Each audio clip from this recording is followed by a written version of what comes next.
Halo, Assalamualaikum warahmatullahi wabarakatuh. Selamat pagi. Pada hari ini saya akan menjelaskan sedikit tentang pengembangan media pembelajaran untuk materi tentang alat peraga. Jadi sebelum kita masuk ke dalam alat peraga, ada beberapa hal yang harus saya jelaskan, yaitu tentang bagaimana kriteria alat peraga. Jadi dalam membuat media pembelajaran ada beberapa kriteria ketika kita membuat alat peraga. Yang pertama adalah tahan lama. Jadi alat peraga yang kita gunakan itu harus tahan lama, sehingga kalau kita buat pasti nanti maunya akan digunakan secara berulang-ulang. Tentu saja kita tidak ingin kita setengah mati membuat alat peraga kemudian hanya digunakan untuk sekali pakai. Harapannya alat peraga yang kita gunakan itu bisa digunakan secara berulang-ulang. Kemudian bentuk dan warnanya menarik. Tentu saja agar siswa menjadi tertarik dengan materi yang kita sampaikan, tentu saja medianya itu, bentuk dan warna yang kita buat itu harus menarik.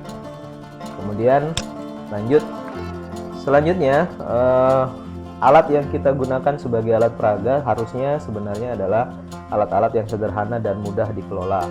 Dan satu lagi mungkin bahan-bahannya yang gampang ditemukan, sehingga dimanapun kita nanti suatu saat mengajar, kita bisa mencari bahan-bahan yang kita gunakan sebagai alat peraga untuk mendukung proses pembelajaran.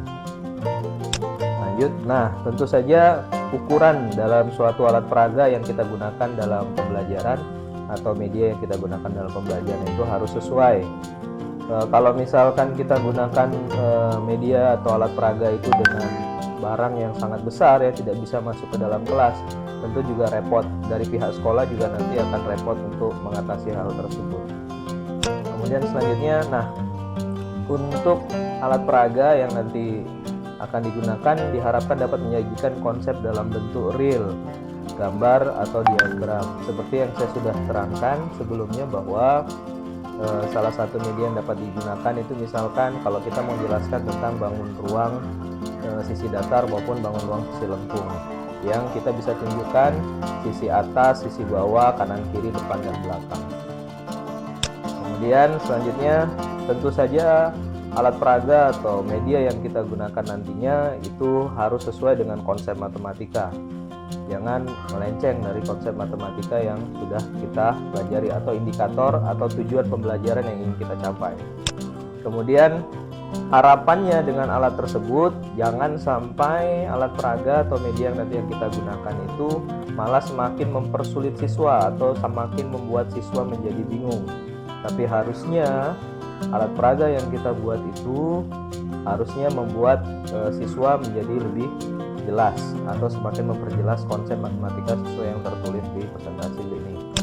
Kemudian harapannya dengan alat peraga yang kita buat itu menjadi dasar bagi berkembangnya proses berpikir bagi siswa, sehingga harapannya nanti ke depan kalau misalnya kita buat alat peraga itu nanti bisa digunakan oleh siswa secara mandiri, supaya mereka bisa berpikir, oh ternyata konsepnya itu seperti ini.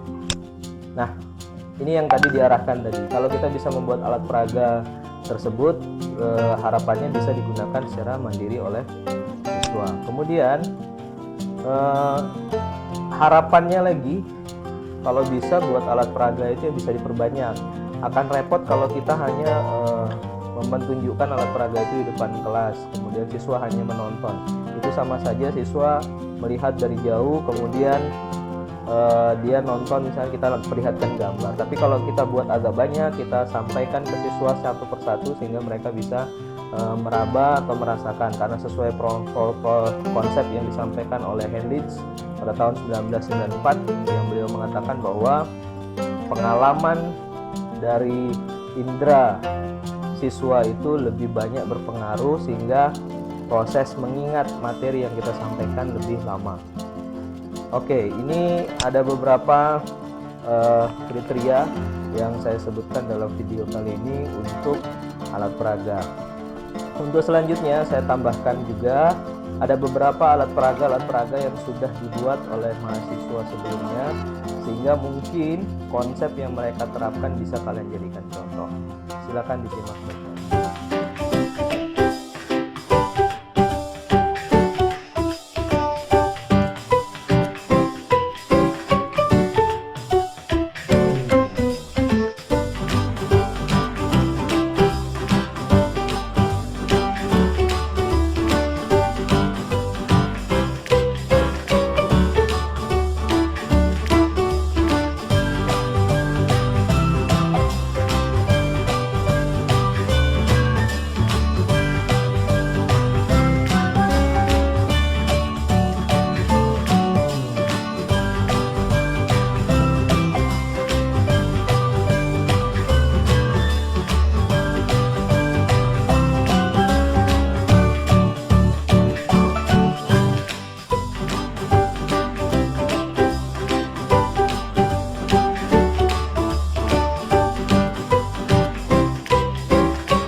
Oke, mudah-mudahan dari video-video tadi kalian bisa memahami apa yang sudah disampaikan oleh mahasiswa tadi, alat peraga yang sudah dibuat oleh mereka. Mungkin ini saja yang bisa saya sampaikan pada pertemuan kali ini. Terima kasih. Assalamualaikum warahmatullahi wabarakatuh.